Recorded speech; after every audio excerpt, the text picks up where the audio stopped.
So our crew of 5 is currently you sort of took a trip back to the village, to Leget village, and we're greeted as well, not quite conquering heroes, but you brought back Aneka, you had saved one of the residents of the manor, and thanks to Crespin's calling upon Donoviev. So that was met with much kind of astonishment and happiness, and the accomplishments of Ictrude as the captain of your team were celebrated. And then I believe Gabri managed to talk Argile out of his chainmail and shield, so that that's right. Ictrude could be even more of a tank. And helmet. For the next foray, and helmet, yes. And Gabri has a whole new set of songs to entertain the whole village at night at the common room. Yeah, his repertoire has grown. And I'm trying to recall if there were any other preparations. So you guys got some armor for Ictrude. So Rob, make note of that. Yep. Do you need any info on the weight and whatnot of that stuff? Yeah. So I had leather armor, but now it's I think weight 1, but I'm guessing chainmail's like weight 2. Yeah, where the hell? Just had my rules. Was it chain armor? Oh, here it is. Okay. Chainmail. I have a lot of treasure. Yeah. That I would like to turn into XP coin something. Yeah, I don't know. If you stash it without, you don't really know how much it's worth, right? Right. So you can stash it and take your chances, and then after you stash it, I tell you how much XP you get. It's 1 XP for 100 silver. Okay. But unless you get it evaluated somehow beforehand, you'll sort of be stashing it blindly. So here's the other thing. I would like to trade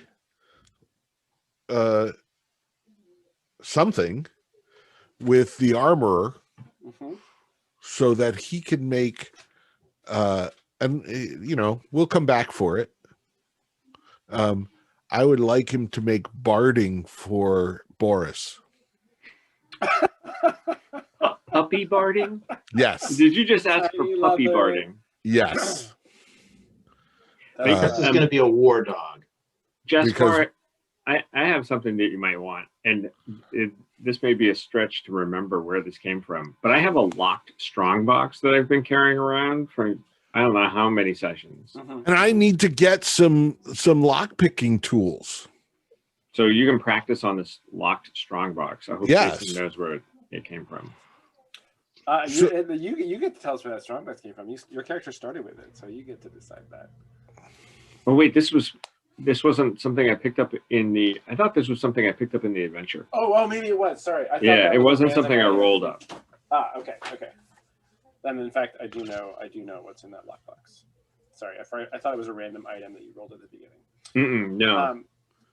Chainmail weighs 2, and you already got a shield, right? So you know that it weighs 2 also. Yes, and so chainmail must be 2 armor and shield's 1 armor, so that's 3. Yep. And the only thing you need to know about that is you can wear the helmet if you want. So the helmet will also provide you with 2 armor, but only 2 blows to the head, which will all just be based on the fiction, right? So it's not like it doesn't give you an extra point of armor or anything. It all depends. The same way that a shield can't protect you if somebody shoots you with an arrow from behind, the helmet thing will depend on what's all right, I rolled 6 damage and you got the helmet on and that blow was coming down. So yeah, the helmet will block that. Okay. So it's like but obviously it has a trade-off, right? You're going to have less, your vision and your hearing will be somewhat impaired by. Does the helmet weigh 1 or? No, it doesn't weigh anything. It doesn't have a weight. Okay, thank you. Okay, so can I go trade for puppy barding? Or at least the construction. Yeah, so it'll take him time barding? to make it, which I mean, it'll take him probably like a week. But he does have he is a tanner, and he's able to make leather barding. That's what I figured. Maybe some studs around the collar. Sure. Yeah. He could do that for you. And he would. You want to barter for that? Well, I have some. Let's see. I have silver. How much silver would it cost? This guy. Was this the guy that you gave silverware to? Yeah, I Tanner, think that's right. before, like you actually gave him more than. Yeah, actually, no. I gave him a gold encrusted letter opener or That's something. right. So you gave him like way more than. Yeah, I probably did, but I so didn't care. you're totally in his good graces for that. Yeah. So you get the sense that he. So what he asks you is. I asked nothing but a fair price. So he'll charge you. It's pretty custom to make it to suit little Boris, and it requires some finer work than a regular. It's not like he's like a super fine. Yeah, I understand. It's an odd request. 10 silver. Okay. And that'll take him about a week to get it all properly tanned and boiled. And, I mean, he's got the leather line around, but he needs to. And so he can like take some quick measurements of Boris. Of course, it'd be better if he could hang on to the dog. Oh, and Dean, this is the other thing that happens while you're in there talking to Pump through the Tanner is your daughter Gisela finds you. Oh, I don't know. If hi, Gisela. And Boris has missed you. So the way NPCs work is I roll up random traits for them. So some of them is based on you and your history with this person, which you get to kind of invent. And then if there are details that I need to know in between sessions, I'll roll up some random stuff. So how did Gisela lose her hand? What happened in Gisela's past that made her lose her hand? And did it have anything to do When did she lose her hand? I didn't know about this. I think that's what we're asking you, Dean. Yeah, like how long ago did that happen? My darling daughter, what happened to your hand? Did it just happen? Apparently, while I was up at the mansion, she had two hands when I left. Well, could it be Le Grenouille Noir has touched your family? If that totally violates your image of Gisela. No, it's okay. That detail. Okay. It's just a surprise. I thought I had fallen asleep in a previous session or something. No, we've never met Gisela before, but this is our first introduction to her, and it turns out that she did give me Boris, right? Yes. Yep. In fact, in the wait, hold on. So a traveling tinker gave her Boris. Yes. And then she allowed you to take Boris to the manor. Is that what you're saying? Or did she give you Boris? She insisted that I take Boris foraging with me so that I wouldn't be lonely out in the woods. Okay. So she was concerned for her dad. Right. So while she loves Boris, and she convinced me that I should allow us to keep Boris. She is a kind and generous spirit. Indeed, yeah. Who looks out for me before herself, right? And in fact, that's how she lost her hand in the wolf attack that claimed her mother. Oh. Yeah. Okay. She was but 4 years old. She's only 5 now. It wasn't long ago. Oh, so she's a little kid. Yeah. Oh, I didn't know that. I thought she was older. No. I don't know why I thought she was. She's just a waif. I sent a picture. She's a waif. Does anyone in particular look after her while you're away, or is she like? Does the whole village just kind of like take care of her when you're? Mostly she looks after herself. She's used to that while I'm out foraging, but the woodcutter's wife actually makes sure that she's clean and she's fed. Okay, great. Awesome, thank you. Yeah, so she shows up at Pumpthus as you guys are out. In fact, the woodcutter's wife takes it as a comfort because they couldn't have children. Got it. Perfect. So the first thing that happens is Boris starts yipping, and then you turn and Gisela arrives at the And I yard outside the enfold her in palace. my arms. Oh, my little Gisela. And Boris is jumping up and yapping at your feet.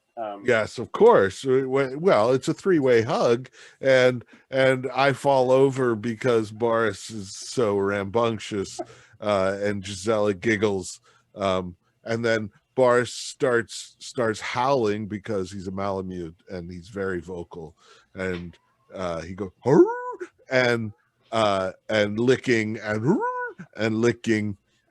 I could show you the YouTube video. It's lovely, lovely, like 100,000 likes, I think.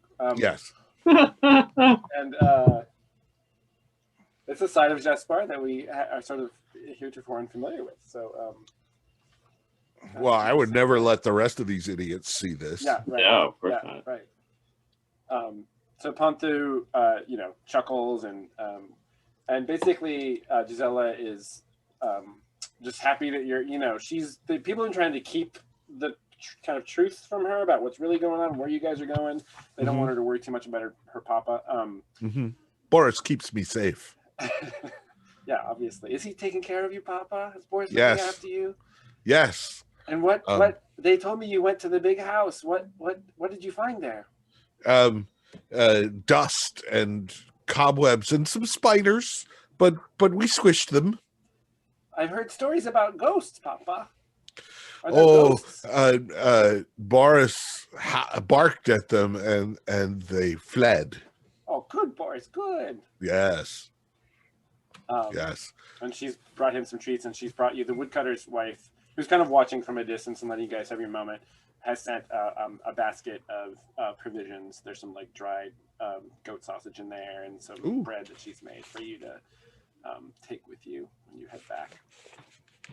So you can the tanner will make some puppy barding. Okay.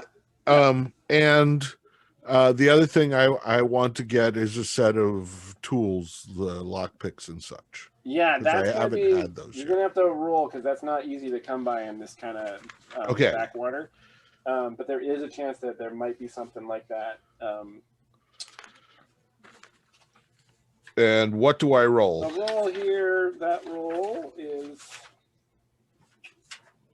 called. Please not luck. Please not luck. Acquire. When you go looking for something specific and uncommon, say who you ask about it. Who in town might have access to or know or have come across. Is there a locksmith? There's no. We real have locks. Yeah, there's no real locks in this town. Like the council house probably has like some locks, but generally watchmaker perhaps. There's definitely no watches in this town. Okay. Then we have had a visiting peddler. We know that there's a tinker. That's like tinker. Yes, the tinker. And maybe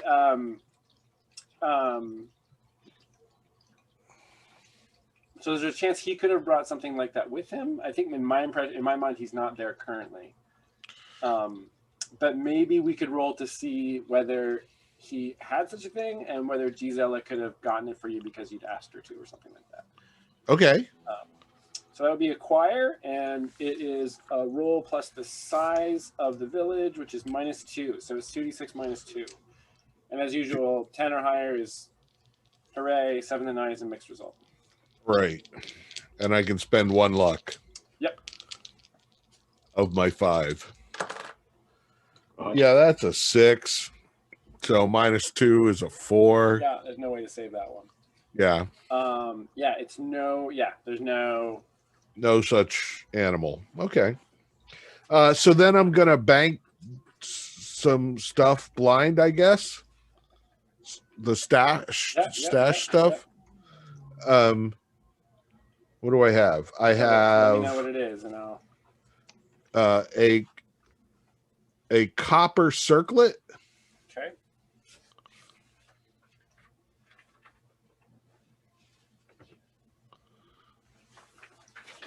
Should I erase these or cross them off? Right now, just I'm gonna keep track of. Okay, so you got that. I'll put a little X next to them. Yeah, do that. And then, yeah, just list them off, and then I'm going to have you roll some dice. Okay.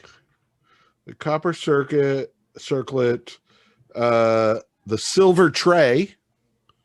Yep. That'll reduce my weight by 1 because the silver tray is heavy. Weight carried 7.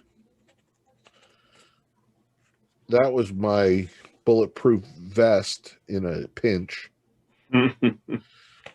A gold ring. Okay. A mini scepter. Where was I during all this treasure looting? A gold tiara encrusted with amber Oh stones. no, I have that. I've got that. Sorry, Dean. Oh, Allard is the tiara. I thought there was another one. Oh, were there 2? I see 1 gold tiara on my list. Okay, I don't know sorry, why I you're wrote right. it down. There's 2. Sorry, there's right. You're 2. There's the one with amber. Yep, Oh, there are 2. well done, Dean. Because you remember you were in Lady Leget's bedchamber, so you found a bunch of fancy stuff. And I have the sealed clay jar, but I'm gonna hold on to that. Okay, so 1 copper circlet, silver tea tray, and a fine gold tiara. So the thing about stashing gold And the is mini scepter. oh, and the don't mini forget scepter. And a gold I ring. see it. I got it. Yep. Gold plus gems, carnelians.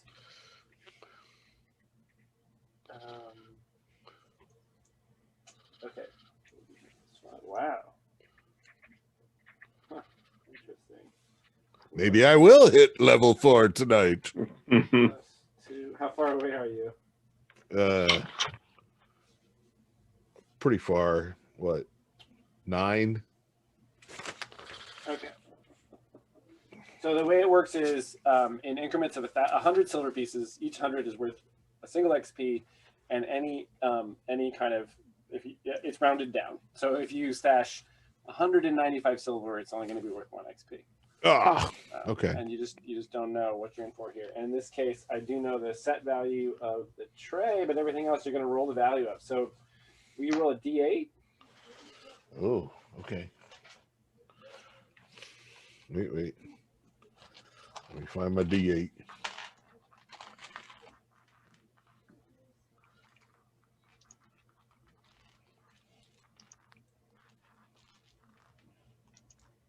Come on, D8. There's one. Okay. I have a D2. Is that a coin? No, it's a book. It's from a magician's set of dice. Ooh, Oh, I like it. Okay, so rolling a D8. A 4. okay. And then you're going to roll 8d10. 8d10. Jesus. Okay. Get rolling. You can always use the. Yeah, where's Albert? Oh, do I need to send you the invite? I don't know. Yeah, we don't have it. I got 2d10. Use the owlbear. It's so much faster. Yeah. Okay. Ooh. Get out of full screen. Add the old chat because Jason is going to send me the link in chat. Yes. Where is it? I'm working. God damn it. Oh, when I'm in this share screen mode, it's up at the top. Okay. All right. There.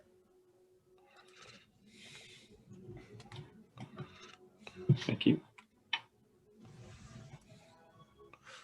Okay, and there. Yeah. How do I roll more than 1 d10? I think you just keep adding them to the dice tray, maybe. 5, 6, 7, 8, 9, 10. 55. Wait, you rolled 10 dice? 1, 2, 3, 4, 5, 6, 7, 8, 9, 10. Yes. And the total is 55. You want 8 dice.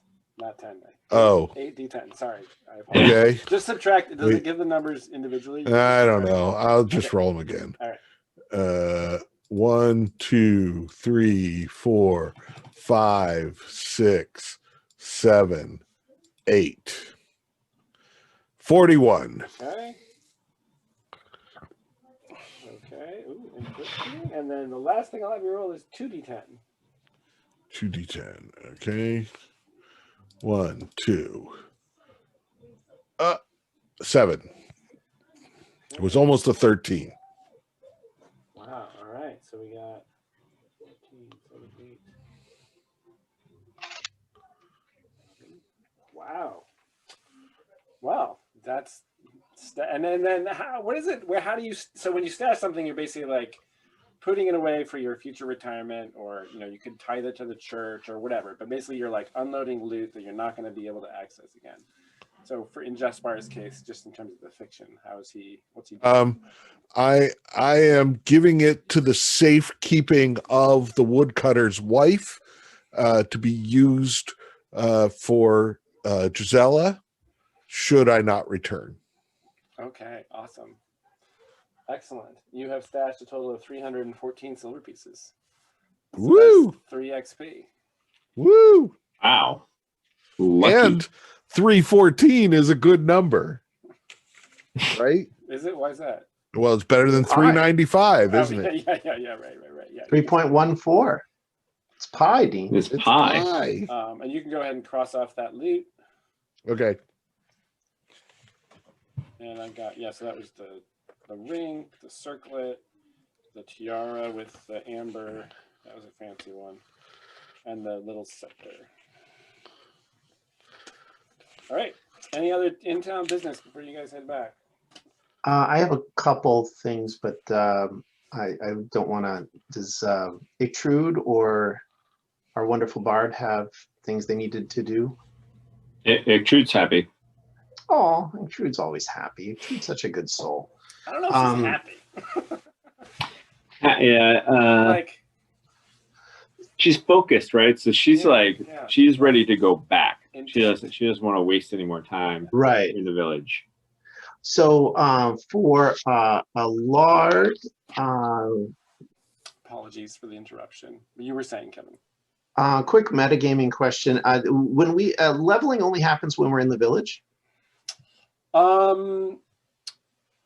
It doesn't have to, but generally just like it feels right usually to do it that way. The actual text, the trigger for that move is when you have XP greater than blah blah and enough time to reflect on your experiences and hone your skills.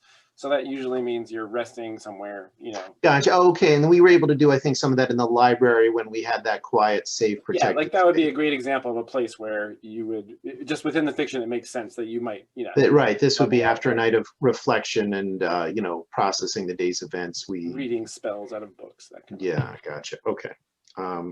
The standing question was, had there been any particular benefit to that jeweled crossbow enameled white with small red gems? And I mean, wait, are you guys there? Yeah, we're here. Yeah. Hey, let's all just not move for a second and see how long it takes Jason to. There's got to be a good, that's a good Zoom prank. That, as far as you can tell, it's actually a functional crossbow, so you can use it, but it is also super fancy. So maybe one of the Leget took it on hunts, perhaps. But it's very tricked out with beautiful fine stuff. Jewel work. It's beautifully carved. Yeah. Gotcha. So a Lard would like to bank the golden tiara, so we can get all the tiaras off the board, and also the jeweled crossbow, because it feels like that's too fancy to sort of use. Probably has more value decorative than otherwise. Yeah, great. And how is he gonna? What's the how is he? A Lard will send this back to the university to his advisor, who hates him. And because his advisor hates him, he will have it recorded to the sou, like down to the last decimal place, because his advisor hates him so much he would never cheat him. Got it. It's an interesting relationship. Okay. Academia is fraught, I think. Will you roll? Let's see. Ooh, The owlbear. fine. Oh yeah, that's gold plus. Yeah, will you roll 10? 4d10. Okay. All right, that is a 29.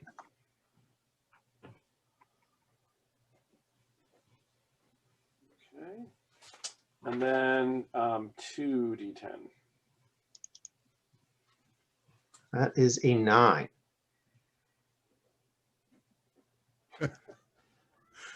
And Just- that was the other golden tiara. All right.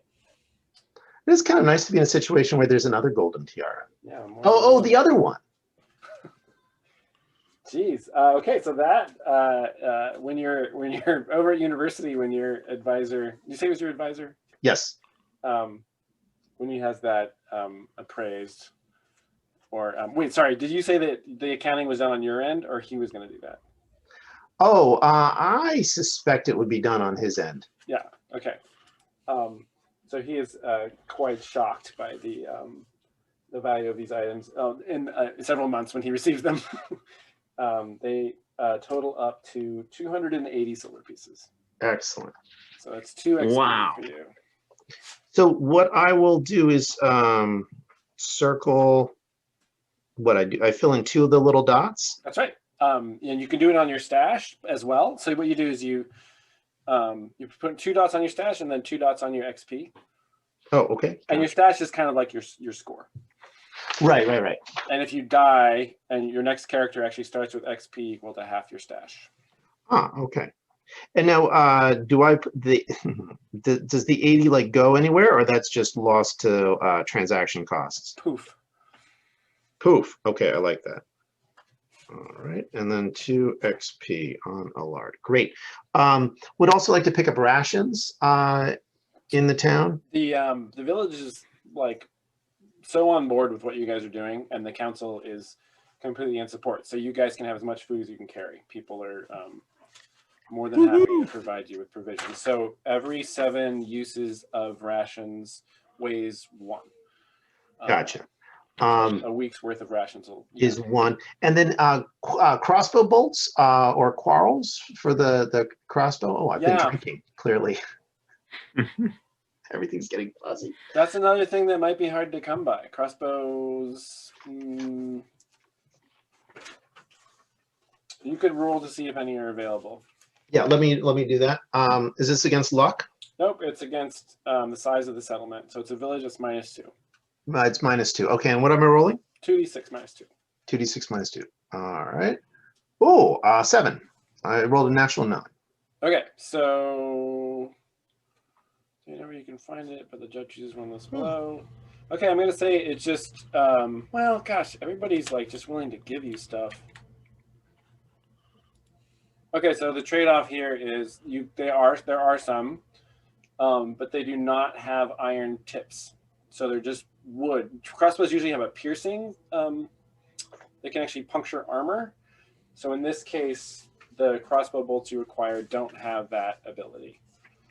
They're just And how much goes in a quiver, do you think? Oh, it's abstracted. So it's 3 ammo, which is just an abstracted quantity. And Oh, I still had 2 ammo left from the armory that we raided. So I'll write down 3 ammo and non-piercing. Yeah. Yeah, and I'm going to say one of the council members has some of those. So actually, yeah, one of the council members has some of those. So you don't have to pay any money for those. Gotcha. Oh, crap! Can I also bank the 24 pieces of silverware that I had left over? I gave 12 to the dude. Oh, sure. You want to just add that onto the 280? How many pieces did you have? 24? 24. I cannot tell you what the breakdown was in terms of knives versus that's okay. forks versus That's not necessary. This is one of those things that actually There's a set of 4 butter knives. So 24 individual utensils. Yes. including gonna the be, and this oyster is fork. tacked on to your 280. That pushes you over to 300. Oh my goodness. Welcome to the 3XP world. That gives you, it ends up with 322. All right, I'm just drawing lines through this on my character sheet so I do not think I still possess them. Okay. By the way, I just looked at this tabletop playground, and 2 of my Steam friends have played it previously, one of whom is Jay Lutz. Oh. I think Jason did say he has them all. Yeah. Oh, and Allard is going to attempt to make peace with Sister Cecile, who has not really been a fan, to be perfectly honest, and her judgment is fair. Allard has never been the best of dedicated scholars, but he's going to donate the well and true stories of Leget Manor, which, if you remember, I used up all my uses of it. So Allard will donate it to the sister for the for the parish library, essentially. Okay. And one of your goals here is to have her think better of you. Kind of, yeah, because she didn't give me access to the library, and then she did, but I overslept, and it came late, and then she wouldn't extend the time, and it was it just wasn't a great scholarship opportunity. Would you say that Allard is doing this for because he genuinely wants to sort of make amends, or he's doing it for his own kind of self-serving future access to? I think there's a part of Allard that would genuinely like to make amends and be better than he actually, to be honest, is. So yeah, I mean, he's seen death. He's seen he's been through a lot of stuff, and seen maybe the best library of his life. So at least the one that's most exciting to him in Leget Manor. I think you can make this, I'd say you can use this as an opportunity. This will sort of open up the opportunity to keep company with Sister Cecile and have a conversation, which would be, since you have no bonds with her yet, it would be a straight up 2d6 roll. Okay. Or you can negotiate, which would be charisma. And the negotiation being you want her to think better of you. Let's try to see if Allard can talk her into thinking better of him and that. So that'd be negotiate. So is that a 2d6 against charisma? Yep. All right, let's see what happens. A 7, and it's charisma is +0. They'll do it, but only if you concede something meaningful in return.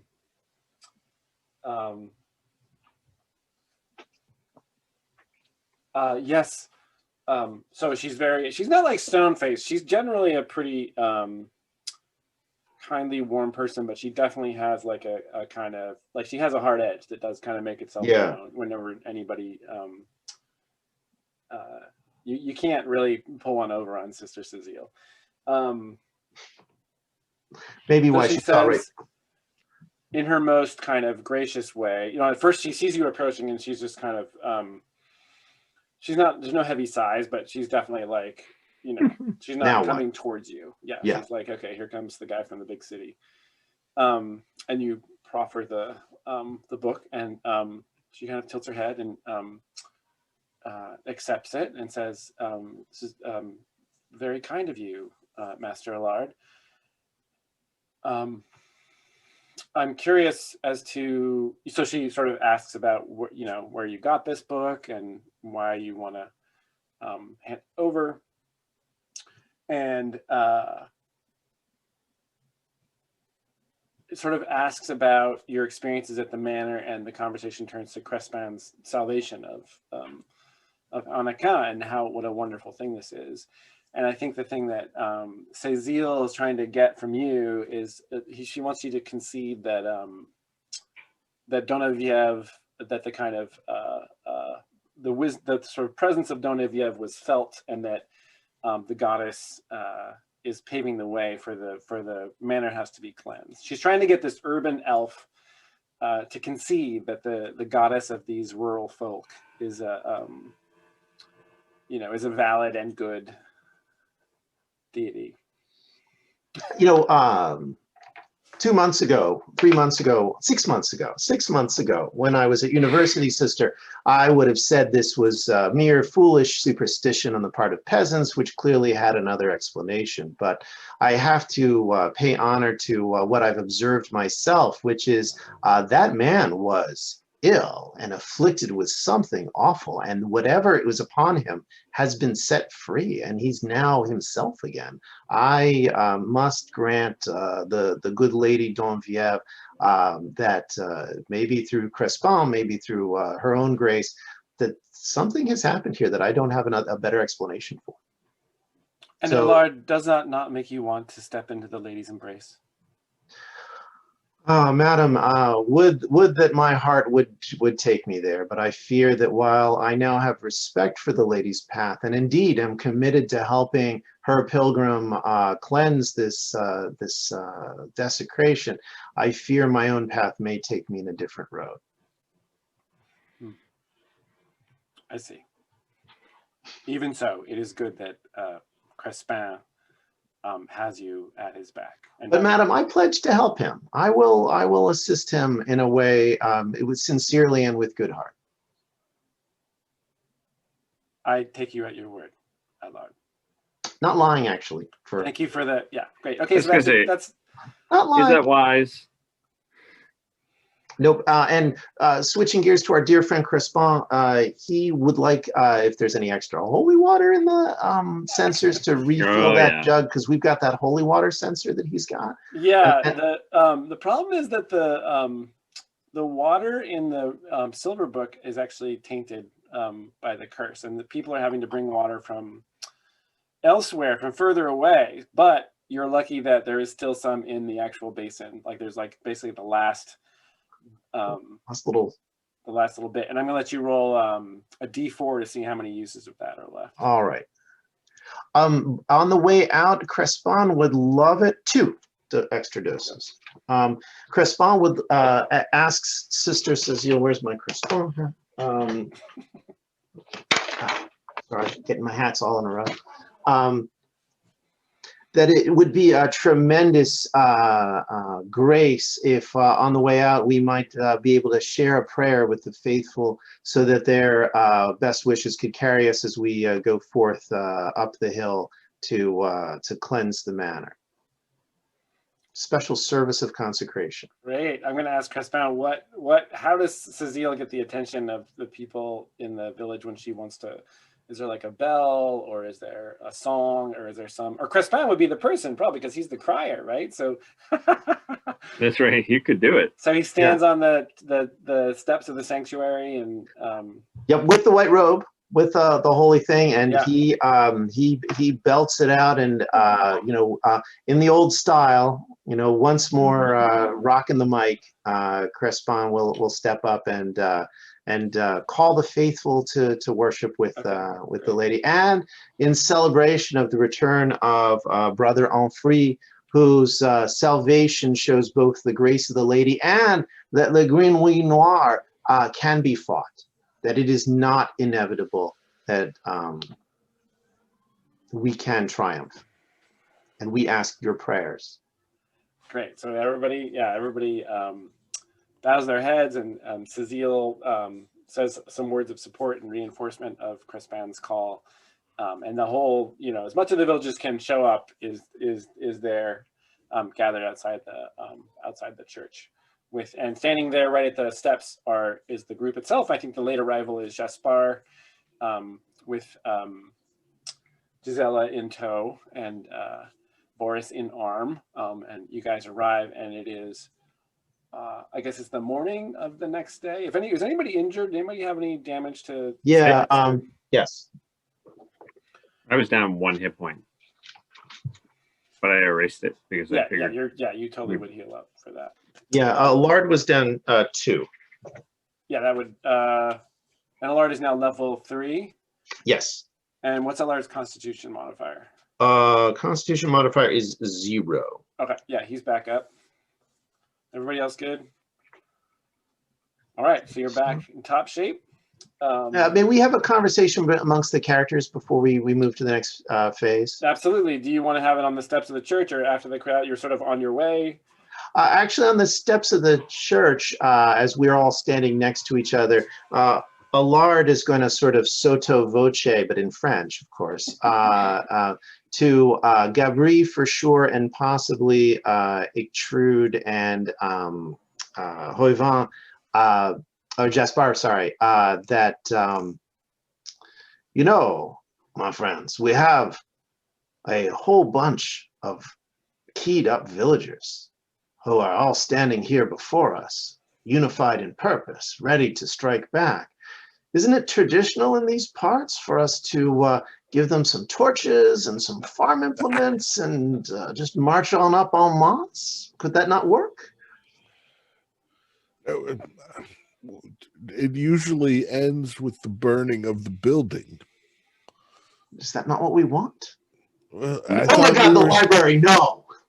I thought we were supposed to save the building for the lady. That's Certainly right. the books we want to save.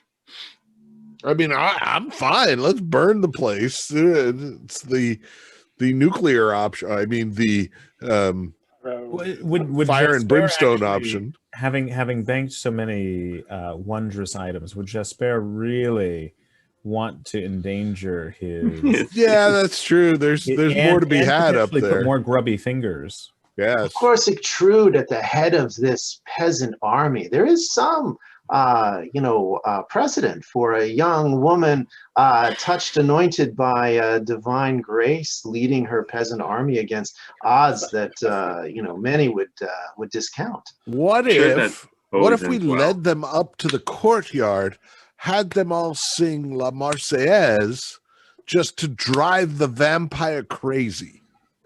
Just over 24 hours a day singing the Marseillaise just outside his window. I think there may be a call for this at some point, or perhaps for some reason, but not now. And I fear for the building safety if we go up there with torches and bring a mob. Mobs and large buildings, they don't always go well together. My friends, of course, you know that there's nothing that is not possible without the will of Don Bièvre. And yet, we know Le Green White Noir feeds on people. What if instead of bringing fire to purge him, what if we are not giving food and fuel to the fire that burns within Stidevant? Maybe not such a good idea. And these kind folks, these innocent villagers, surely many more will be hurt than if we, the anointed few, strike with our own arms. And he'd probably turn them all into like vampires or zombies, and then we'd have to kill all of them too. We would switch genres for sure.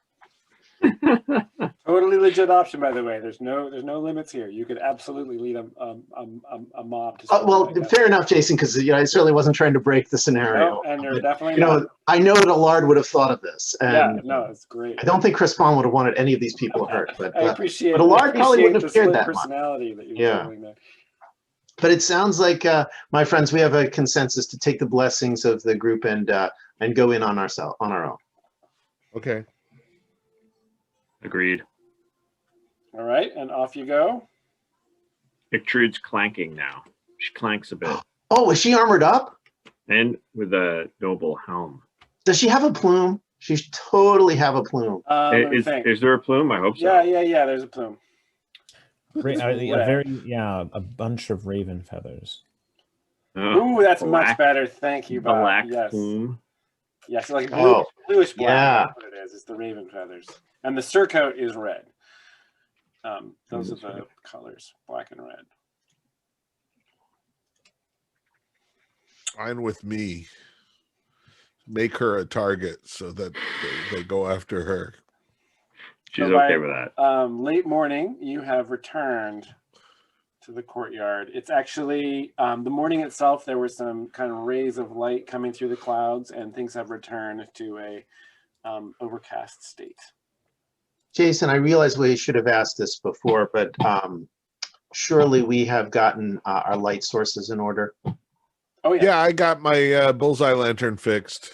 Okay. Yeah, that's all repaired. You've got Dean, I don't know how much oil you had left in that, but you're sort of topped up with uses of oil if you need. Right. I have 5, but I also have 2 other bottles of oil with 2 uses each.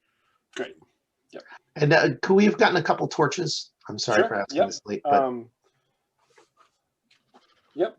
I had torches as weight 1. Torches aren't that heavy, are they? It's a bundle of 6 torches. Costs weight 1. If you literally just want to have 1 torch, yeah, it won't weigh anything. You don't have to. I'm sorry, I'm yawning. It's not you. It's me. all right, 6 torches, fantastic. Let me just make sure I have to double check my gear list here. Torches. Is it 3 torches, each of which has 3 duration, weighs 1. Oh, okay. My wheels start to come off around 10:15, Dean. So I'm with you. Yawning is perfectly fine. So The Jason, thing is, 3 we're up till torches 2 a.m. weigh 3 torches weigh 1. That's correct. Yeah. Come 11 o'clock, I'll have my second wind. You're normally you up said you're till 2? Yeah. Damn. Just watching TV and doing stupid things. Oh, God bless you. Um, Allard, now that we're in the courtyard, Allard would like to attempt a thief move by sensing danger. He's got Ooh. he picked that for his level up. He right? picked that for his level up, Yep. and I've of course been ignoring it the whole time, even though, like, thinking back on it, there were a whole bunch of times where it would have been like maybe a little useful. And that's the trick to sense danger, is you actually have to say that you Right. you have to take a moment to consider the situation. And so slat-eyed, slinty eyes, sort of scanning, hearing the Sergio Leone music, except more French, looking around the courtyard. Yeah, Allard so sense considers danger. the situation. When you consider a situation, however briefly, you may spend 1 cunning. So you have to spend a cunning. Yep. To force the judge to tell you if any threat is imminent and from whence it will come. And there is no imminent threat in the courtyard or about to strike the courtyard, as far as Allard can discern. Great. My friends, I think it is safe for us to enter. Okay, but that puts us back to the real question. Do we strike out directly to the tower? Or do we go No, to... let's go to the basement. Let's the other black areas. You extrude. You wear the surcoat and colors of the Raven now, of the Legets, and we know that the Lady Leget herself lays wasting down in the village, and we know not if even one more evening she can sustain.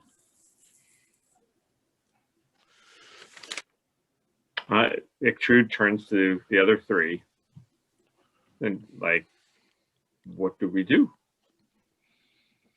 I feel that the lady will guide us. Guide us where? Well, to the basement, of course. Down in the other areas.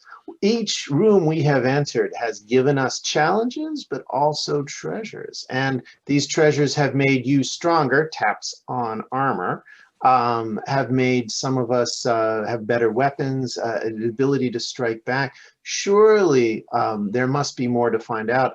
And also, we maybe know whom it is that we are striking back at, but how we are to strike, it remains mysterious. And I feel that those answers will enable us to actually succeed in saving the lady's life, rather than batter ourselves against the unyielding rocks of this harsh landscape.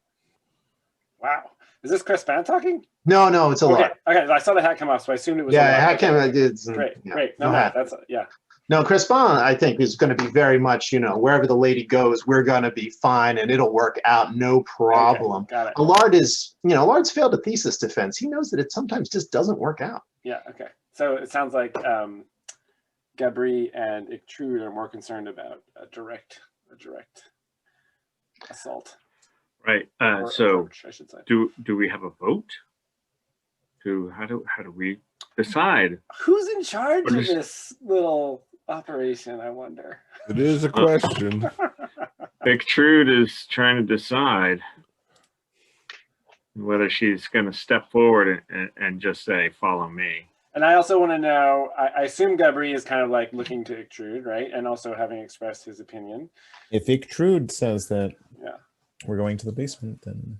And I'm just curious about, in terms of Crespin, Allard, and Jaspar, like, is there, so that sounds like the three of them are actually more interested in going into the basement, right? Well, it sounds like Crispin would go either way. Right?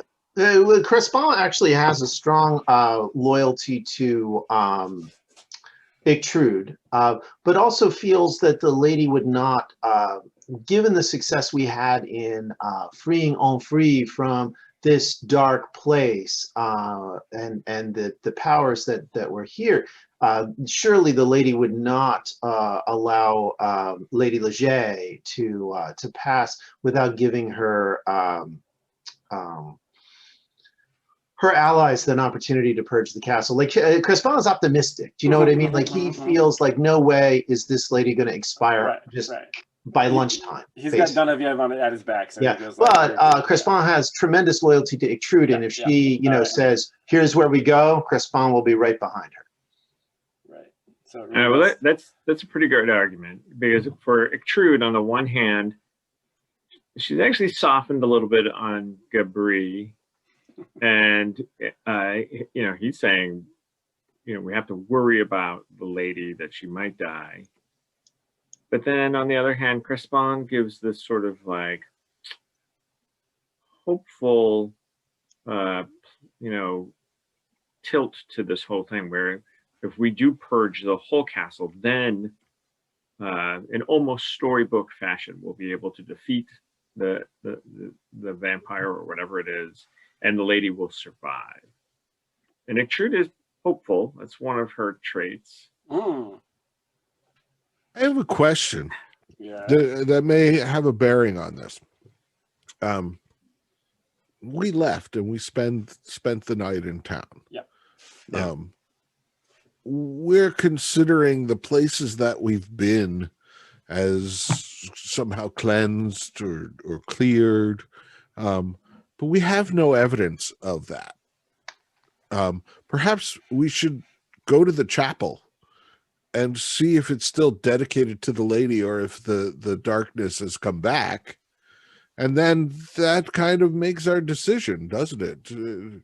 Because if we can't cleanse the places that we've been, we might as well go to the Lich or vampire or whatever he is. That sounds like a high wisdom right there. Like a good way to look at things. It's just common sense. Is certainly up for visiting the chapel. Allard wants to, my friends, to be sure that the chapel would be a good signal for what is maybe occurring here. But I do not think, despite the puissance of our arms and the strength of our faith, I don't think we have any actual angle on how this thing can be defeated or this darkness rolled He's back. just gonna make mincemeat of us, right? Shouldn't we find the silver crucifix that he fears most somewhere? If I were writing this story, that's what would be somewhere in this house. Gabri, these are powerful arguments. It couldn't hurt us too much to go over and look in the cathedral and see if it is in fact still cleansed. Yeah. But my lady, right, it does not hurt us, but I fear it hurts Lady. And we could give a quick prayer. I will follow you through to the cathedral. All right. Ictrude's going to start going in that cathedral's direction and say... Would you go through the main kind of colonnade area, or would you go through the barracks? I think through the barracks. Okay. Yeah, I think so too. Okay. So you're moving through territory you've already been through. Yeah. I'm going to ask you to set out, which is a move. You're covering previously covered ground, so maybe everything will be fine, but maybe things will be different this time around. So that's going to be a 2d6 roll with, you're in, it's modified by the safety of the area you're in, and you're in a perilous territory. The whole manor is considered perilous. Okay. So that's a 2d6 roll straight up, no modifier. I put the dice in my dice tray. Am I making this roll? Yeah. All right, here's my roll. You are leading. A 5. Okay. New leader. Yeah, clearly.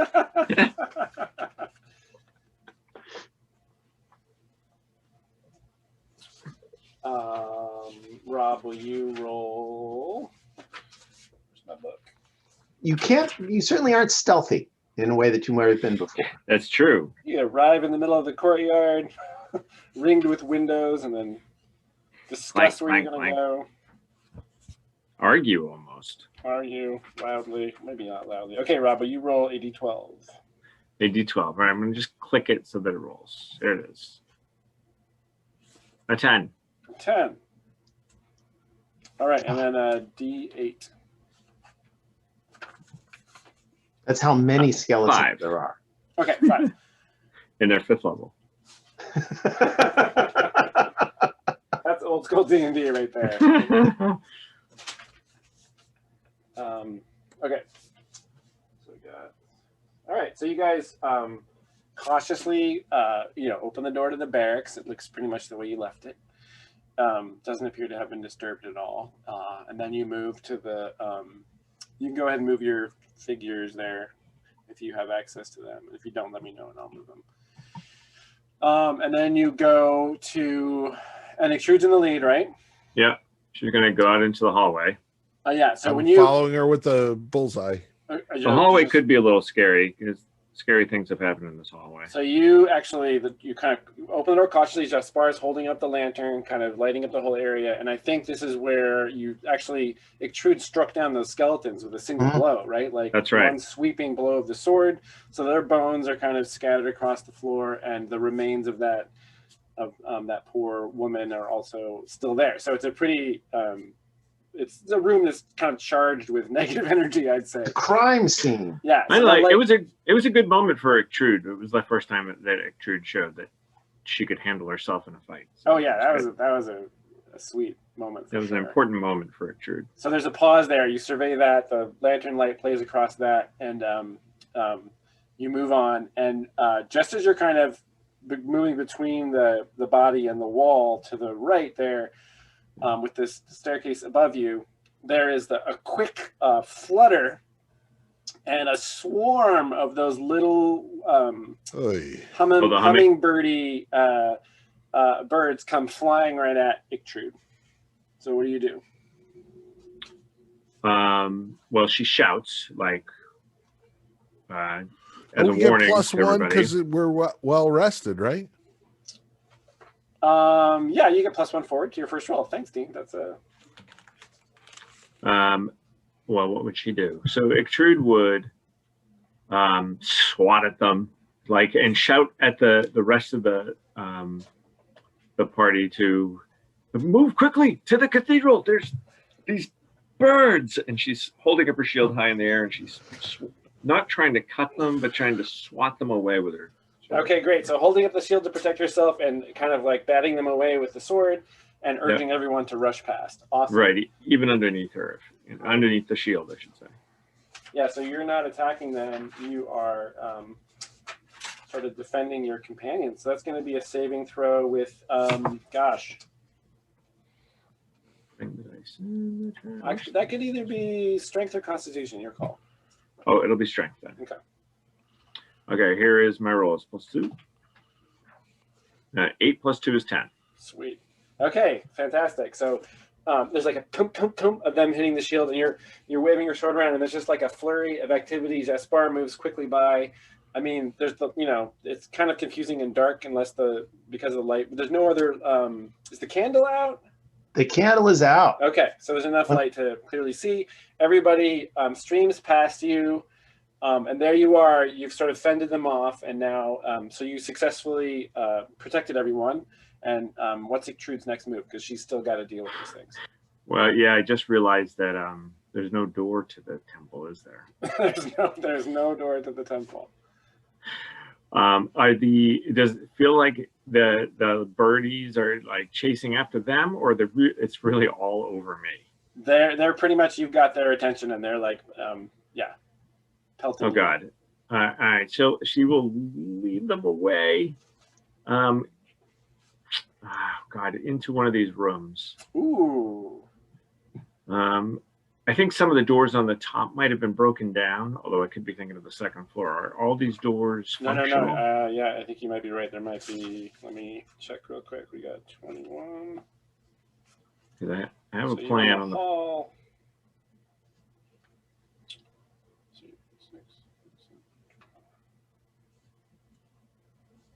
All right, I have the perfect plan. This is going to go gangbusters. Actually, all these doors are Functional. they're functional and closed. Yeah. All right, I'm going to run over, open this door, and go into this room and leave that door open. Okay. So you run over with the shield up. You make a dash. Push open that door. Yep. And I'll just tell you my full plan, and then you can tell me how it goes. Yeah. So my idea is to lure them into this room, maybe yell at them a bit, swat a few, and then go through this door and slam this door. Yeah. Got it. Drop my shield, drop my sword, and run like hell back out here to close that door. Okay. Awesome. Beautiful plan. I don't know if any of that will work, but that's what she's thinking. That's a great plan. I think that's a great plan. Let me just check real quick on the rooms you're running through to make sure there's nothing gonna mess you up. I think the spider. I can't remember if the spiders were on this floor. There Spiders were on the some second floor. There were some spiders on this floor. This is where one of them dropped onto Jaspar's back. So there were a few around. Okay, so you. But it's an ecological moment. We get to see what happens when the little hummingbirds and the spiders interact. Are they friends? Are they prey? We don't know, but we'll find out. I would think hummingbirds. Well, birds eat spiders, but these be big spiders. So spiders eat hummingbirds eat sugar water. So this is going to be 2 rolls for Extrude. One to get into that first room safely, and then one to complete the maneuver and sort of trap the birds in that room. And I think both of those are going to be dex rolls. Okay. I'm happy to hear arguments otherwise if you have some other thing you're picturing. Can Extrude be helped in this? I mean, I could see somebody kind of observing from that hallway. Because Allard would be fascinated by the ecological interactions and would certainly be willing to slam the door once Extrude had gotten herself. So that would be for the second roll. Yeah. That's not even a help. You would just be completing. So once Extrude gets into that, so that would just be, it would mean Extrude would have to make 1 roll.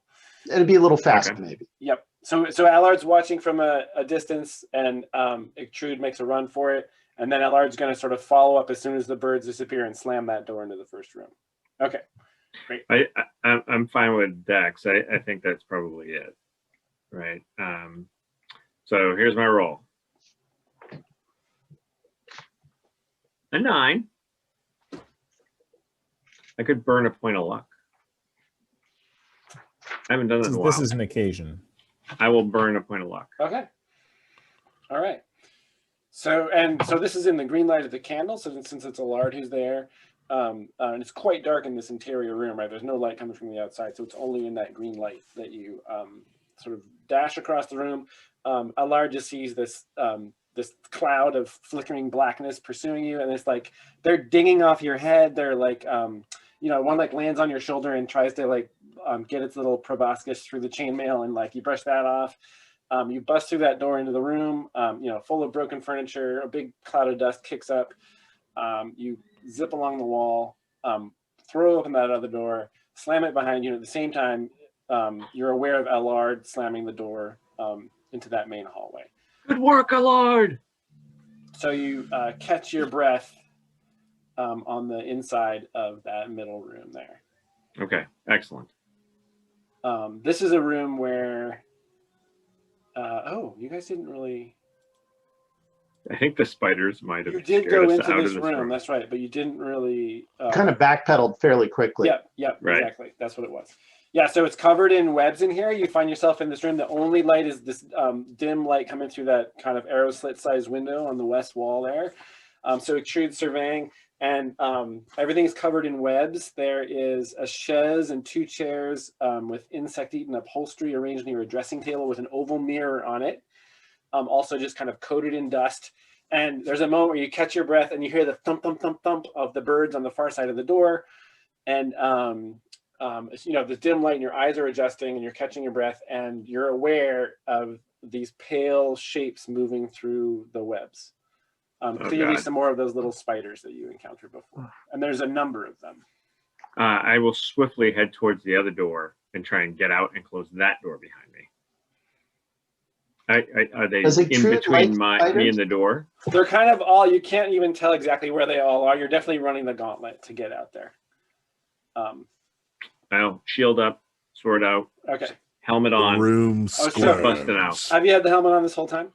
Mm-hmm. Need that for the, okay, great. Yeah, that probably came in very handy against the birds. Yeah, so you're like breathing heavy, you know, you just picture this eye slit that you're looking at as you're kind of panning around the room. You see that movement, you see the door, and you book it. That's another dex roll to get there unscathed. Oh boy. A 6. My luck was bound to run out. Yeah, so you get to mark dexterity. So mark one of those little bubbles there. That's fair. That's the good news. Does Trude like spiders? Is she? I feel like I failed a lot of rolls that I didn't mark anything for. There's some adventures where I don't do a lot of rolling. Whatever. I think this may be the most rolls I've done in succession. Oh yeah, for sure.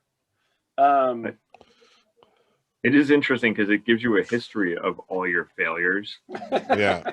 I failed wisdom 3 times, strength twice, and dexterity now once. So. Okay, roll 1d6. 1d6. I'll take this out. Roll a d6. Here it is. It's a 4. Okay.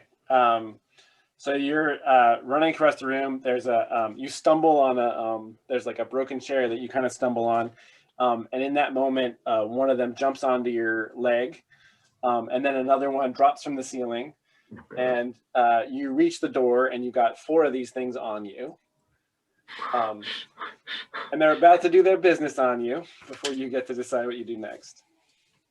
So you've arrived at that door, and there's 4 of these. Each of these spiders is like this big, and they're pale white bodies. And you can't even really, you can just barely feel them, right? They're somewhat light, but you just like you feel one of its legs. One of them has a leg right against your cheek, and then you just know that there's other ones on you. Oh, Trude, why don't you have a sword? I mean, a knife. A knife would be far more handy than Verite, my sword. I'm going to stumble over to the door. I want to get at least I mean, I guess I wouldn't know that it was a lard, but I would have heard that the door slam, that I would have known somebody helped me. And so I will, before trying to dislodge these spiders, I want to get that door open here. And then she's going to turn it and try to smash these spiders off, fling them across the room, and then kick her way out into the hall.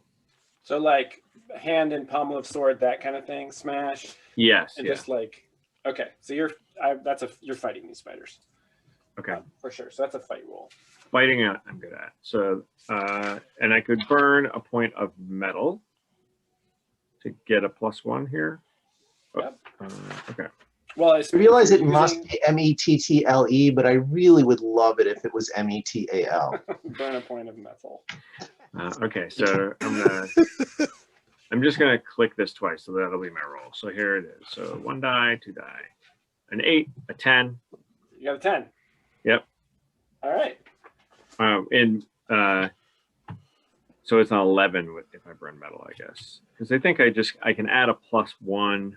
Increase damage dealt by strength. I guess I don't need to do that. Ignore the amount of target's armor, or inflict a condition like stunned or blinded. I guess. All right. So I'm not spending metal, but I got a 10. You got a 10. Did you spent metal for the bonus on that roll, right? Or no? Well, I don't know if it gives me a bonus. Oh wait, you can when you make any move with a favored weapon, you get a +1. So yes. All right. So I get an 11. You don't have to have done that if you know, I mean, you did use the sword, but the roll was good enough anyway. So you don't have to burn that metal if you don't want.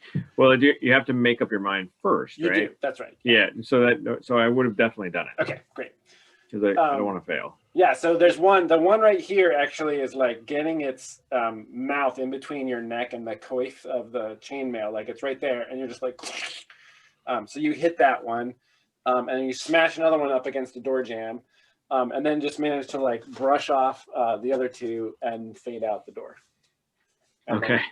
then, maybe a lard is there on the other side. Oh, yes. Is a lard assisting in any way? Yeah, the angry tall woman in plate mail exits pursued by a bear. No, by spiders. Well, she left pursued by mosquitoes, and she has returned pursued by spiders. So I mean, it's been a trade. Alard's got the shield and the everlasting candle in the one hand and the sword in the other. Is there a spider to be whacked or something? No, she's clear. I was just wondering if he had any reaction to her appearance. Oh, sorry. Yeah. Did you see what happened with the spiders and the birds? Like, did they interact? Was there anything there? I didn't get a great look. What happened? She just brushes by you. She doesn't call you a fool, but you know that's what she's thinking. Where's everyone? Are they in the cathedral? Let's go. This foolishness. All right, Not spiders and birds. Scholar, I see. Are there dead spiders? Yeah. There's maybe like one outside the door, the one that Victrude smashed on her neck, and the other one she managed to like, you know, get inside the room before she shut the door. Okay, can I collect one of the dead spider that's out here? Is it Sure, really sure, dead? sure. So Jaspar scrapes up the remains of the crushed spider. For poison making later. It's got like, you know, classic like Yeah. Goo, like white ichor dripping from it. Is there? I don't really have anything. Does anybody have an empty jar or bottle to put this in? There's a lockbox. Put it in the lockbox. That's what Al Gore would do. That's right. You have a Lockbox. spare Sorry, bag. Bob, what's that? What did you say, Bob? I was just saying, surely the forager has a spare bag. I do. It's just gonna stain, but okay. I'll wrap it in a The cloth. forager worries about stains.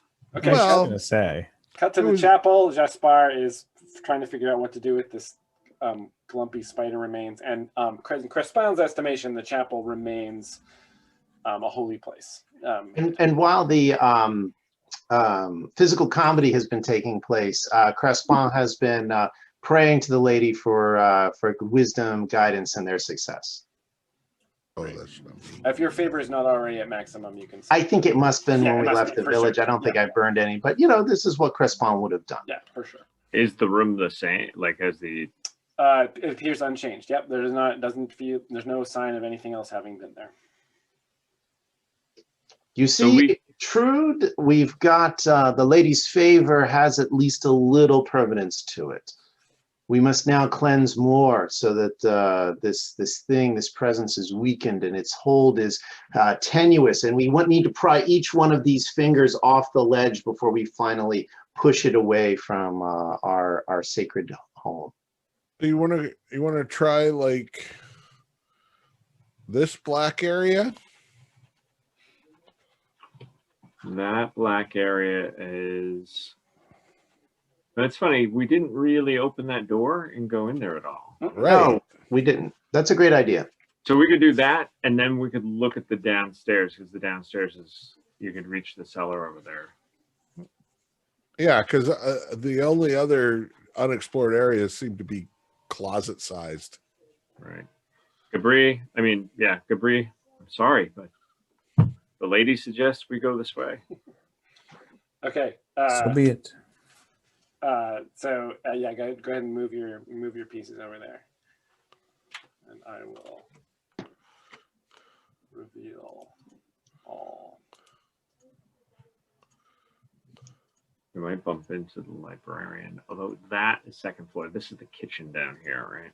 Yeah. So that door that you're approaching is actually a swinging door. You see that there's no handle. It's just, and you can just tell as you're approaching, it's flat on that side. And where you look at where the hinge is, you can tell it's just a swinging door that must have been making it easier for the servants to come and go. Oh yeah, like one of those classic restaurant-y kind of. Yeah. So this is where Ictrude would be nervous, because this is where we ran into the skeletons, and she did not do well with the skeletons. People died. People died here. Died. I barely remember them. Oh. Are there skeletons here? How do you approach that? So it's a swinging door. Ictrude's in the lead. Jaspar's got the light. How does Ictrude open the swinging door? She'll kick it. Don't worry, it's not a trick question. I'm just curious. Oh, let's hope she doesn't. I was hoping she'd make it at least until the end of the season. Oh, you mean kick the door? I'm so I got it. Okay. I understood that. So she'll give it a kick and let it kind of pop open and then swing back. Yeah, so you can get a good view in there. Oh no, it's coming back to your face. Okay, so Jaspar's got the light aimed at the door. She kicks it. It's sort of like as it creaks open, like a fair amount of some dust falls off of it, and you see. So the room is dimly lit from light from the outside, plus this lantern light, and there's just like a flurry of movement. Oh God! The door opens enough for you to get a look at. Roll 3d6 for me, Rob. All right, I'm gonna just add a d6 to my tray because I already have 2, and then I'm gonna roll all 3. So here they are. A 6 total. Okay. So there are a half dozen insects, each one of which is about each one of them is about like 4 or 5 feet long. They're winged insects. They look to you like giant weevils or grasshoppers, like weird flattened winged insects. So when you kick open the door, there's this flutter of activity as several of them kind of flutter into the air, and you don't really hear anything. You just sort of see this movement, and they're in a kind of it looks like another kind of food preparation area. There's tables, there's a butter churn, and some other things in there. So that's the glimpse that you get. There's this flurry of activity. You get a glimpse of some antennae and some feet. One of them kind of like jumps over and kind of lands on the wall silently, and then the door swings shut again. I don't ever need to go in that room. I think this is a good opportunity for me to just share a little anecdote, which is, so very recently, the D&D campaign I was running for Tomb of Annihilation wrapped up, and we had a very nice close to it. And it was interesting going through the tomb portion, which is based on the Tomb of Horrors, a big sort of dungeon delve. And I was amazed. I was talking with Rob, and he was surprised. He said, nobody's died yet, no TPK, anything like that, even though it's very deadly and dangerous. Are you sure it's that deadly and dangerous? I said, no, actually, yeah. The party has been very, very careful though, and they've exercised discretion. They've gone through, and I think it was the next session. 2 of the party members decided to go back to a room that they had declared was an obvious trap. And they said, but let's just see what it is. Let's just see what it is. And they went in and they opened the sarcophagus that they knew was trapped, and the door tried to close, and it started flooding with wine of all things and almost drowned them. And then there were like wine elementals in there too. Wine elementals? I know. I love the wine elemental. No, that's actually great. And it was only because they had a spellcaster who was able to cast Misty Step on both of them, sort of save the day, get them out. And afterwards they were like, forget it, let's just go. Like, do the thing. So I bring that up now. I mean, a completely non sequitur. Right, not related at all. So. I think it counts. I think I look at Jaspar. Not every room is going to have some silver tray that you absolutely have to have. This right? seemed like servants' quarters anyway, or servants' preparation area. There won't be anything good in there anyway. I did see a door on the far side of the room, but we could reach it by going all the way around. We could go around. Colonnade. Or before we do that, at what time? Mhm. It's 10:35. I can't play too much longer, Okay. but we could go down the stairs. Let's go down the stairs and see what's downstairs. My OCD says let's pop in and at least look in this from the other look in the other room. And just to give you an idea, this is what the weevils look like. Oh God. Oh, Each And one they were is about- 4 to 5 feet long. Yeah.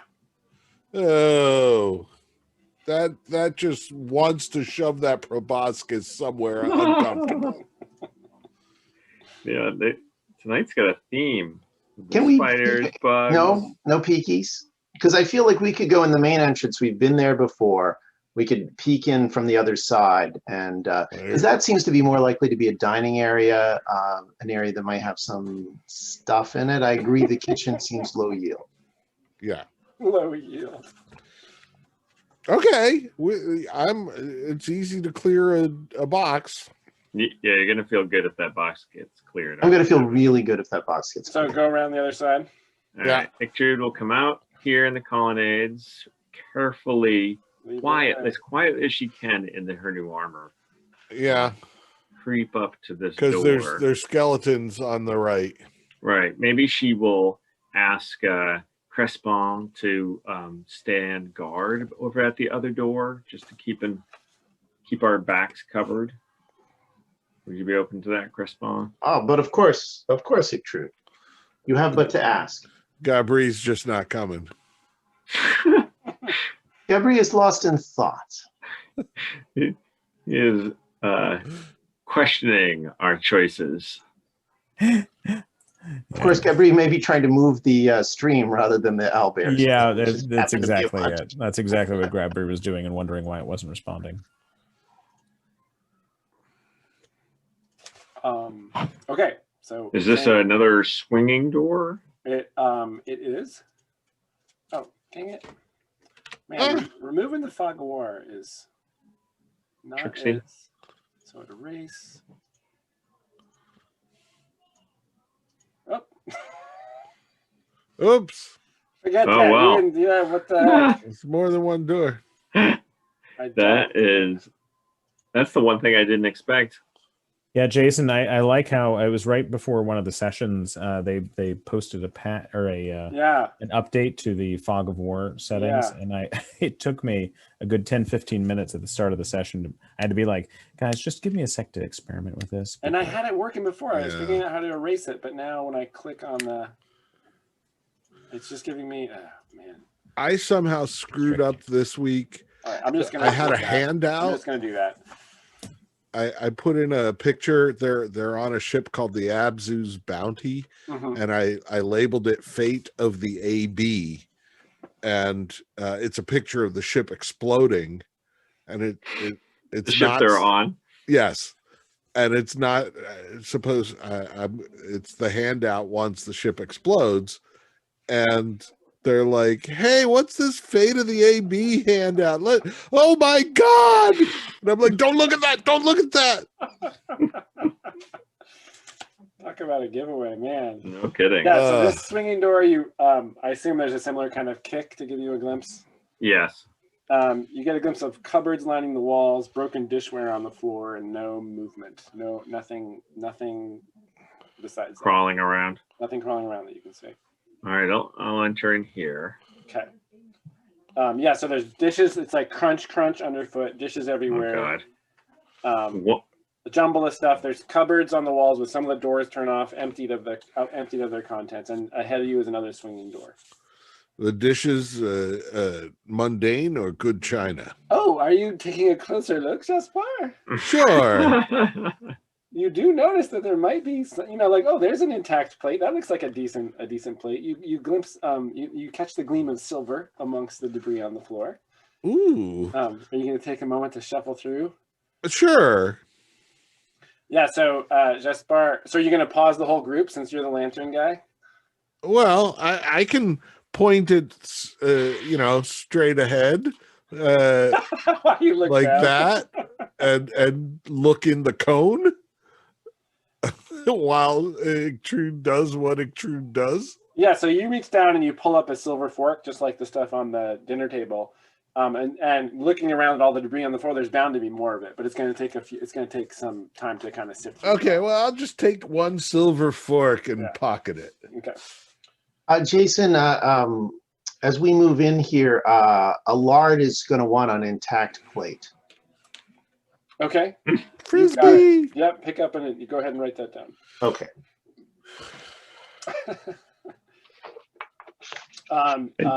Ictrude gives a kick to the next door, I assume. Yes. Again, cupboards, stuff scattered on the floor, no apparent movement in that glimpse. And there's like a fireplace to the left. Yeah. And these arrows that pointing at the cupboards, those aren't stairs. Oh, I'm sorry. That is little stairways that get that's some wooden steps that go. It's a very, very narrow stairway, like literally just as wide as like your hips. It's a very narrow stairwell that goes up and above the doors. I totally forgot about that. But yes, it goes up to a door above you that must lead to the second floor. Maybe where the servants' quarters are, or something like that. Or servants, getting into the hallway up there to bring food up. Bring Madame her breakfast. Oh, yeah. I think we may have seen a dining room up there. Yeah. Oh, yeah. That's right.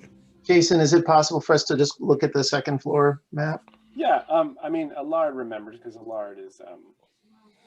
Oh wait, wrong place to look at the second floor map. I feel like. Is there a recognizable pattern on this plate? Yeah, that was the dining area. Okay. It's a single, so it's a white plate, which is one of the things that really sets it apart. It's like, some kind of porcelain or something much finer than the glaze on it that you guys just are totally unfamiliar with. You guys just have like raw clay fired plates back in the village. Of course, Allard has experienced much finer dishware, and there's a single thin black circle and then a single thin red circle kind of around the outer edge. Nice. Marking it as the dishware of the family. Yeah, so you recall that this stairwell did lead up and open up onto that hallway. Oh yeah, there was a copper vessel with a head in it. On the table up there, yeah, with skull. A skull, yeah. So your supposition that this was servants' access for the second floor dining room seems accurate. Thank you for letting us look that. All right, let's go out and around. We don't want to cut through the Weevil room and go back down to the basement stairs. So you're not going to go in and investigate that room you just looked at, just to be clear? You kind of just glimpsed. Ictrude's not. Okay. Ictrude is not a treasure hunter, so she's. Oh, Allard wants to. But there's silver to be here, but at this point, it'll just weigh us down. It's a lot of weight for little return. I think we're better off. We can come back here on the way out. I believe all of this stuff belongs to the lady of the manor. We can blame the vampire. And we've cleared the vampire out. It was explicitly stated that you guys could take as much as you could carry. Yeah, I was about to say, this was wages for good labor, and if it's lying there, surely we can put it to better use than the residents here. I believe the vampire had a fight with some werewolves and used all the silver here to fight off the werewolves in before we ever got here. I will say, Ictrude was a little jealous about the XP you guys earned in the beginning of this adventure, so Ictrude might start to become a bit of a treasure hunter. So you're gonna head around to the stairs? Is that in the? Yeah. Oh, can we? No, really? Okay. Well, it seemed like Ictrude didn't even want to go into that room. Is that right? No. Allard would have been very interested to go in and spend a little time rummaging. Okay, I'll look, because I'm not going to let Allard get away with anything. Who's going in the room? Allard's going in the room. Okay. I'm just standing in the doorway. Okay, so Allard's investigating. Yeah. Yes. So again, I'm shining it on Allard. There's a smell. There's definitely a moldy smell in here. There's a detritus of torn burlap, flour sacks, and broken clay jars all over the floor. The air is it's moldy, but also there's like a kind of sweet, almost like a yeasty smell. And Allard, you quickly realize that in various nooks and crannies around the room, like in a cupboard where there's 2 shelves, kind of in there, in one corner, in the space between the bottom of a cupboard and the floor, there are a number of weird waxy deposits, like each one maybe the size of a human head, let's say, occupying. So anywhere where there's a space where there's like 2 or 3 sides and then a void, the void is filled with like a waxy deposit. So that's just that's what a glance of the room gives you. Yeah. Like you're like, okay, broken stuff, furniture, there's stuff all over the floor, and then like, wait, what's that? And then you notice that all around the room there are these little kind of and they're wet. You can tell they're waxy just by the way the light is reflecting. Yeah. Jaspar, can you see these? What are these? Is this something that you get in these parts? Look, there. I'm not sure. I don't know. The TV got really loud. I didn't quite catch all that. I'm not sure. The servants left the television on. Something's in there. Is LR going to take a closer? Yeah, absolutely. What could this be? I'll shine the flashlight for him. Some sort of egg sac, some sort of infestation. Yeah, so you draw close to one of them. Let's say the nearest accessible one is entering from that side. I think he's dead. Like to the right, there's elementals. There's a cupboard, and underneath that is like there's one of these things. It's like the size of a loaf of bread, kind of like in that corner underneath the cupboard against the wall. And you lean close to it, and Jaspar focuses his light, and you see that it's got this waxy kind of exterior, and then you look, and there's like bubbles inside of it. And it appears to be like there's a fluid that doesn't quite fill up to the top of whatever pocket is inside of there. And then you make out like a shadowy shape in the fluid, and then it goes. There's like a convulsion as the shape kind of like flexes and moves around, and you get a glimpse of little legs.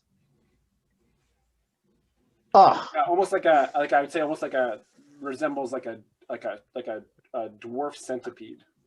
Something is, yeah. Is it? Get out of there! Certainly, the word facehugger comes to mind, but no kidding. Something bad is in here. This is not natural. This is disgusting. But can we purge it with fire? Probably not. No. Mumbling and doing a little French David Attenborough. Allard is going to back the hell out of here because that thing's gross and hopefully does not burst out to feed. All right, great. Exit. How large was it? Exit south. Picture like a loaf of bread. That's how big the deposit was. So the thing inside of it was probably, the size of like 2 fists put together. That's big enough to face hug. And then cut to the stairs. You guys were going to head into the basement, and we can sort of stop the session. What? Yeah, unless you guys are dying to do the bottom, like, should we clear the entire first floor? Nah. I mean, the only other thing is behind the skeletons in the big old dining room. Oh, I love clear the entire first floor. Because we hard won through the mold lady, and we dashed around, and we went right past that. Our only challenge will be, as Dean points out, to not like stick our head back into the dining room. Right. So you're gunning for the achievement. Kind of the lawnmower, cut, Oh, yeah. I'm kind of on board with that now. Now that it was so satisfying to clear that other block. It's getting close to the vampire. But it's 10:50. I have to wrap So up. we'll call it like you guys will be right at that southernmost set of steps, looking up into that space there. That's perfect. That's where you are. Okay. Beautiful. Yeah, if we can do our session wrap up. Yep. I love, I think, if I can make a meta comment, I love the idea of the natural world sort of gone wrong and, sort of bigger, nastier, weirder, meaner than you would see, but all of it with you know, some sort of at least 1 foot in the natural world of you know, really kind of gone to seed, and that's just lovely. Even though, you know, I hate insects. Sorry, Kevin. I should have given you a trigger warning. No, it's good. It's all wonderful, and especially because it was Extrude in there, all covered in spiders. That's right. Kicking the way through. All right, awesome. Okay, if you're a fighter, mark XP if you solved a problem with physical prowess. Yay, Extrude. Yes, for sure. Thieves, Pretty mark sure. a problem if you solved a problem with stealth or trickery. Did either of you guys solve? Oh, Allard. I think it was trickery to slam that door. Okay, Yeah, I love it. sure. Allard gets that. Okay, Um, you suck a lard. Crespin, mark XP if you acted according to your cause. No big opportunity. I mean, the praying in the chapel was nice. And rallying the townsfolk, sending us off with That's you know, great. That's great. Yeah. Okay. that was good. Although, hold on now. Your cause is at this point is to seek revenge. Right? Well, yeah, seek revenge on Stedevang and you know, redeem this place for the lady. Purge with fire. Yeah, so I'm not sure if you did anything that acted according to that cause. Oh, interesting. You did some great role-playing stuff, which was awesome, but like, Okay. and it's interesting because the cause that you chose is really useful for fighting things, right? But those moments we're talking about were much more about like community and sanctity, right? So I'm just kind of like trying to walk that line. No, between that's I think that is legit. Absolutely. And then Bard, alas, we were not blessed with a fine tune from. Oh, sadly, no. Fulfilling traits, starting off with Jaspar. I'm going for loyal. I both contracted for protective armor for my loyal dog and saw to Gisella's future. Oh, yes, nice, great. Take an XP. Gabri, did you have a chance? Like Bob. Oh, I feel like this was a. No, not really. I was meaning to say something snide, of course, to Ictrude about the rest of the group, but Never got your chance. no. Alas. It's funny. It felt like Gabri was outnumbered in this game. Yeah, I feel like I got cautious, knocking through the doors, being very careful about going in with the weevils. Yep. And hopeful that the thieves are leading us in the right direction. Yeah. Oh, and, yeah, there was that absolutely. moment, the conversation in the courtyard too, when Crespin was saying these things about the lady will protect us and whatever. Like you expressed, like Ictrude feeling hopeful then too. So yeah, awesome. Take XP for that. And Crespin. Pious. I mean, you know. Absolutely. See, there's where those moments really do it for you. You don't want to double dip on those moments, right? You got to be the vengeful bringer of fire. Oh yeah, no, totally. Got to be I love it. Awesome. And Allard. Allard, both curious and stubborn. Curious because, you know, what happens when you mix birds and spiders? I mean, we should find out. But also stubborn in the sense that with Sister Cecile, you know, there's all this sort of pressure to be like, yes, you know, I do love the lady more than anything else, and I'm going to join Team Donviev. And no, he just wasn't going to be able to do that. Okay, great. You get XP. Alignment goals. Jaspar, chaotic. Did not disrupt anything that I would call? No. Gabri, neutral? I don't know that I held the balance. I disagree because you were the balance. Right? I was trying. I know. Interesting. Yeah, when we were trying to go downstairs. Before. Yeah, no, I have to say, I definitely think you were the only balancing act to the party. Take it. Take the XP. Take it. Ictrude is lawful. She is good. She's good. She's all about keeping her friends alive, right? Isn't that what good's about? She took the she's like, go, and I'll fight off these birds. So yeah, you get XP. Crespin is lawful. Crespant is lawful, and in terms of leading the unarmed or poorly armed angry peasants against the castle, the lawful element was that's not how it's done, and we want Yeah. to keep the townsfolk in the town Well where done, it is well right done. and proper. Honestly, if I had gone chaotic, I should have been all for leading the angry mob. Yeah. Well, right, let's moving burn on this to one. Allard, this is what he wanted, right? Get chaos, everybody storms the castle, and while the chaos and carnage is happening, I'm sure some valuable things would get promoted, and Kevin, you are working those XP angles to entertaining effect, I have to say. I love it. Well done. One for each of your dudes. And then everyone, did you make an exciting discovery? you made a disgusting discovery. Yeah, disgusting. I don't know if that counts. No, that counts. Exciting. Giant freaking boll weevils the size of a large dog. Yeah, Okay, everybody I'll take gets XP. Overcome a difficult obstacle. I would say that since Ictrude did that, everybody benefits from that. So everybody gets XP for that. Okay. For being swarmed by those birds, and then stumbling into the spiders. And getting out intact. That was a whole like drama in that one little scene. Like it was beautiful. And did you acquire some memorable booty? Nobody. Right. I got a fork.